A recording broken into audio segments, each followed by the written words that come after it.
videos make sense. Anyways, let's get right into it. That was odd. What is going on, guys? It is WrestleMania here, back with another video. A Bad Blood featured some unforgettable moments, but as we'll see, some unforgettable for all the wrong reason. Join us now as we look at all the moments that weren't supposed to happen at WWE Bad Blood 2024. Be sure to subscribe and hit that notification bell for daily wrestling videos, and follow us on Facebook for exclusive lists. Also check out our new videos on WrestleMania XL.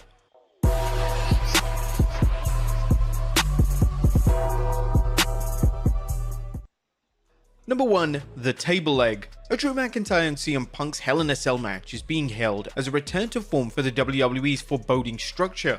Both wrestlers pummeled each other and bled buckets as the match ran over 30 minutes. Unfortunately, both superstars' efforts to create the illusion of violence really turned real, as during the match CM Punk grabbed a broken metal table leg and drove it down onto McIntyre's head while Drew was still laying on the mat. Regrettably, it wasn't a case of Punk making it look like he was blasting Drew with the unforgiving metal. It looked like Punk had actually hit Drew in the face. This blunder may have busted Drew open at that point, but regardless, McIntyre continued the match despite what looked to be a very painful strike. However, as McIntyre fans know, the Scottish psychopath would probably work with a broken leg himself if he had to. Considering all the insane bumps both superstars took, it wouldn't be a shocker to learn that one of both men were injured tonight. Number 2. A slippery toolbox. The violence was out during the Hell in a Cell match, with Drew McIntyre and CM Punk both taking advantage of a conveniently located toolbox under the ring. Each wrestler used tools at different times to punish each other, along with the toolbox itself. Punk decided to add some steel to his attacks when he dove off the top rope towards Drew with the toolbox. However, Punk's hands may have been slippery from sweat or blood as he dropped the toolbox. That didn't stop him from making a quick save and picking it up to attack McIntyre with it, a reminder of how a quick-thinking wrestler can salvage a bad situation. Punk handled things remarkably well as he took corrective action without disrupting the flow of the match. Unlike some of the blunders on our list, this one is easy to imagine happening as both wrestlers had to be soaked with sweat and blood after their intense battle. But it seems that the toolbox spot was made even worse as Drew was really banged up coming out of the Hell in a Cell match. Unfortunately, it looks like McIntyre is legitimately injured. According to PW Insider, McIntyre was legitimately busted open from the shot with the metal toolbox during the match. As a result of that sinister shot, McIntyre required 16 staples in his head to close up the wound. We send our best wishes for McIntyre for a speedy recovery, and we can't wait to see him back on TV. Ouch. Number 3. Drew McIntyre wrecks his back. The Hell in a Cell match's intensity likely made it easier for mistakes to happen because Drew and CM Punk wanted to look like they were out to seriously injure each other.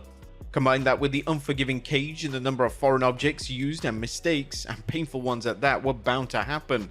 One apparent mistake was when Drew ran at Punk, who was standing near the steel steps McIntyre had brought into the ring, and Punk dodged out of the way, resulting in Drew's back landing awkwardly on the steps. While wrestlers are good at making things look more painful than they are, this bump looked incredibly painful, and it's unclear how Drew could have even protected his back when he crashed into the steps. This is either a blunder by Drew or a case of him sacrificing his body. Number 4. Nia Jax's horrible Hurricanrana. There are some things fans just can't unsee, and the sight of Nia Jax attempting a Hurricanrana on Bayley is one for the ages. Nia Jax has clearly been working hard to improve in the ring, which he should be doing since she's currently a women's champion. However, Nia Jax blundered her way through a Hurricanrana tonight, raising the question of whether she's not built for performing moves like this or merely hasn't practiced enough. If you watch the match closely, you'll see Bayley attempting to powerbomb Jax, as Nia went for what looked like might be a Hurricanrana, with the only problem being Jax couldn't keep her legs on Bayley to simulate her throwing her off. Furthermore, Jax didn't flip as wrestlers are supposed to when they perform the move. Bayley still sold the move like she'd been shot out of a cannon, which only added to the sheer ridiculousness of Nia's fail. While there are some big wrestlers who have defied gravity, Jax isn't at that stage, and she may never be. Some fans may credit her for giving it at least a try, but it looked terrible, and the only thing about this is that no one was apparently injured. This is not the type of move someone Jax's size should be doing unless they've perfected it. It's a risk to both her and her opponents. Number 5. A mistimed Samoan drop. Nia's failed Hurricanrana wasn't her only mistake. At one point it looked like the champion was going for a Samoan drop but failed to carry it out properly. It's unclear if Jax mistimed the move, Bayley was out of position, or Jax was confused about Bayley's location. Oh, no, that's takedown by Bayley. Samoan drop. That was odd. The good news is that this confusion didn't lead to Nia Jax flattening Bayley or Jax landing awkwardly and hurting herself. Now we're sure the WWE Universe will be watching Nia's match closely to spot any other errors. You can win big on Hard Rock Bet with a little They bet find it needs way to think. or a Post Malone size bet. Oh, yeah. Yes. People just got Big payouts for every kind of player. Hard Rock Bet. Roll with us. Once again raising the question if she deserves to be Women's Champion. Number 6, Killer. Three's a Crowd. Dominic Mysterio and Liv Morgan's entrance at Bad Blood fit them like a glove as Dominic drove Liv in a lowrider through Atlanta and into the State Farm Arena. Although Dominic wasn't wrestling, he still played a major role in the match due to the stipulation that he was trapped in a shark cage and suspended above the ring during Liv Morgan's match against Rhea Ripley. Having Dominic drive his main squeeze to the arena evoked memories of Eddie Guerrero driving in style to the ring in a lowrider. The only problem here was that someone moved in to cramp those two crazy kids' style, as a WWE producer could be seen signaling them when they drove into the arena. The car was stopped when a producer showed up on screen and motioned for Dominic to start driving to the ring. This might have worked for a behind the scenes look at a WWE production work, but it didn't belong on live TV. Then again, things could have been worse. Fans could have seen stagehands pushing the car through the arena, or even worse, watch the car stall while Dominic tried to get it running. Number 7, a shadow hangs over Liv and Dom. People who are sticklers for details might also have pointed out how the camera operator shooting Liv and Dom's entrance was visible, or more to the point, the operator's shadow. These kinds of situations may seem trivial, but when you add them up with the producer showing up on screen, it makes you question whether TKO Holdings' passion for cutting staff may come to bite them back in the ass. Number 8, Raquel Rodriguez's ruined return. Now what should have been a clever way to keep the Rhea Ripley vs Liv Morgan program running strong turned into a disaster. Tonight was the night Rhea Ripley would finally regain the Women's Championship from Liv Morgan thanks to Dominic Mysterio being suspended in the cage.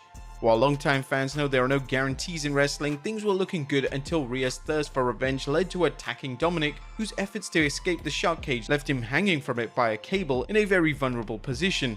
Enter Raquel Rodriguez, Liv Morgan's former tag team partner and another one of Rhea's victims during the Eradicator's heel run. Rodriguez laid out Ripley and threw her into the ring, pummeling Ripley further before placing Liv Morgan on top of her for the pin. Unfortunately, someone missed their cue as the referee called for the bell beforehand, disqualifying Liv for Raquel attacking the challenger. Raquel looked dumbfounded as she then lifted Morgan from Ripley, seemingly struggling to figure out what was next. What should have been a logical and well-timed return for Rodriguez turned into a complete fiasco. Furthermore, Liv could have gotten another tainted win over Rhea to keep their feud going, or as some fans have speculated, end their feud for now so Rhea can battle Raquel. Instead, the only thing fans are talking about is what a disaster the match's finish was. Not exactly what you want to do with one of Raw's biggest feuds. It's unclear who is to blame, as fans are already debating whether the referee called for the bell too early or whether Rodriguez forgot what she was supposed to do when she entered the ring. The referee may have seen Rodriguez and realized there was no way to ignore her presence without stretching the fans' credibility, thus calling for the bell. The end result is the WWE's plans were thrown away, and the WWE has to figure out how to salvage things come Monday. If Rodriguez was at fault, it will raise questions about whether she deserves to work in a high-profile program like this. But there you have it, folks, all the moments that weren't supposed to happen at WWE Bad Blood. Be sure to leave your comments down